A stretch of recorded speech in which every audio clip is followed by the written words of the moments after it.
video is about desire, and we can make a distinction between desires from a third-person perspective or a first-person perspective. And when we talk about the third-person perspective, then we're talking about the physical structure in the brain that causes us to desire something, whereas the first-person perspective is our conscious experience of desiring something. And if we then go to or move on to the first-person perspective, then we can use desire in a broad sense, just to say that when we consider something as good, then we desire it. For instance, that there should be less hunger in Africa, for instance. But in a more narrow sense, then it is also accompanied by a motivating feeling.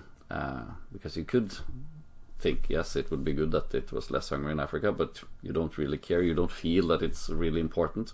But desire in a more narrow sense, then you have this feeling that motivates you. You want something to happen, you want something to be true, and then it will be guiding and motivating action. You could, of course, it is possible to desire something which is impossible. I desire that I become a superhero or something, and then I can't act to make that happen, but it can influence my actions anyway, in my dreaming about it and watching movies about it, etc. There are many different distinctions that one can have when it comes to desires that we won't be focusing on here, but I'll just mention it briefly. You can desire something to be true, or desire to do something, do an action, go swimming, for instance. You can make a distinction between so-called proximal and distal desires. You can desire something to happen or be true now, or desire something to happen or be true later.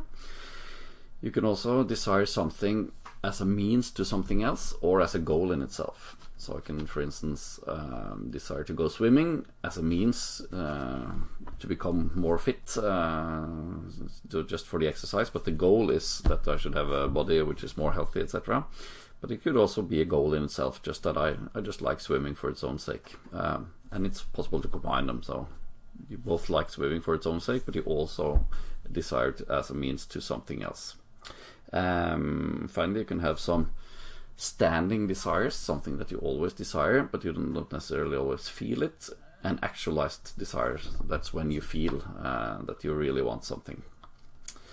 So there are many distinctions, but I picked out some that are most important, and they are most important for helping us understanding choices, because that's what we're moving on to. We're moving on to choices to understand what is a choice, free choice, what does it mean to have free will, to understand responsibility and morality, etc.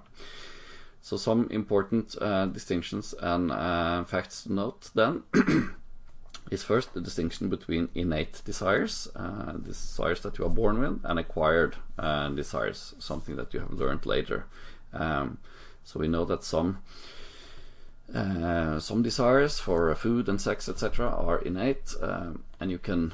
One has done different research on how there are different areas in the brain that you can put electricity on to create this very strong desire. So in animals, they put electricity in one area that will make them just eat and eat and eat. Even if they're full, they just continue eating because they have this extremely strong desire for eating.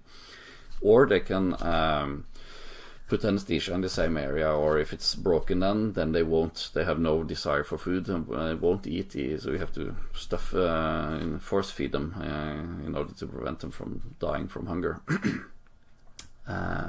And one patient who had this tumor that would give seizures next to an area that caused very strong sexual desire could have some seizures that would suddenly, this person could sit, it was a woman sitting with her family and suddenly just tearing off her clothes and starting with very inappropriate sexual activity because this sudden strong electric current in this area.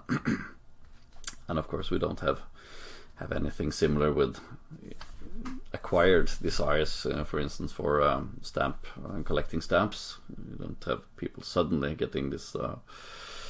You can't put electricity on an area of the brain and suddenly they'll go crazy collecting all the stamps they see. Or if you really desire that this team should win the football league, etc., these are of course acquired desires and not something that evolution has given us. There are then also different degrees of strength on desires, which is also helpful or important to understand why do we choose this as opposed to that, and how we can change. We can acquire new desires and then can become strong desires. And one good indication of this is, of course, that you can put electricity on different areas of the brain to make someone feel a very strong desire. It indicates that there are different degrees of strength.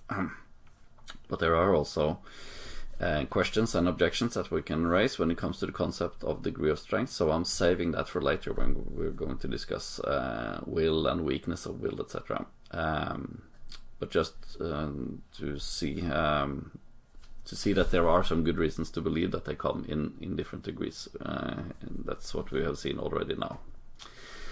One more important point for understanding choices is the fact that the desires that we have, they can be influenced by thoughts and feelings.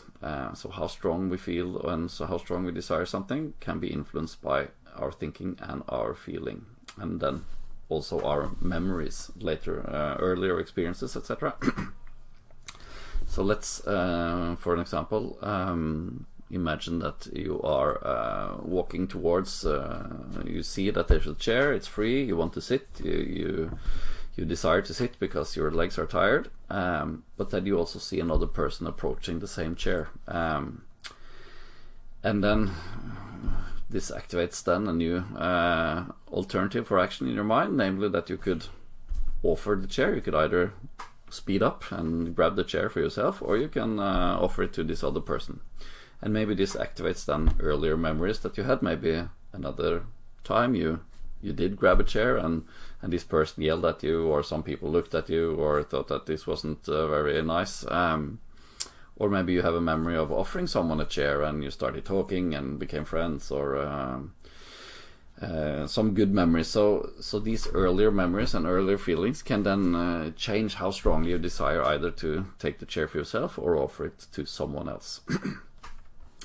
And I have my wife is a good example of this, because when she got pregnant for the first time, I used to make this special kind of coffee and special kind of pizza that she really liked. But when she got pregnant, she got really sick, a lot of vomiting, etc. That then made it later the case that while she desired other kinds of coffee very similar to that coffee, and other kinds of pizza very similar to that pizza, she did not desire that exact kind of coffee and that exact kind of pizza, because that would evoke the old memories of throwing up and feeling bad and feeling sick, etc. So earlier memories and earlier feelings would then change how she desired either this or that coffee, this or that pizza. So what we are doing here is developing this idea of how to understand choices, and understanding choices as causal processes, and then it's desire to see the role of desires, their different strength, and how these can change.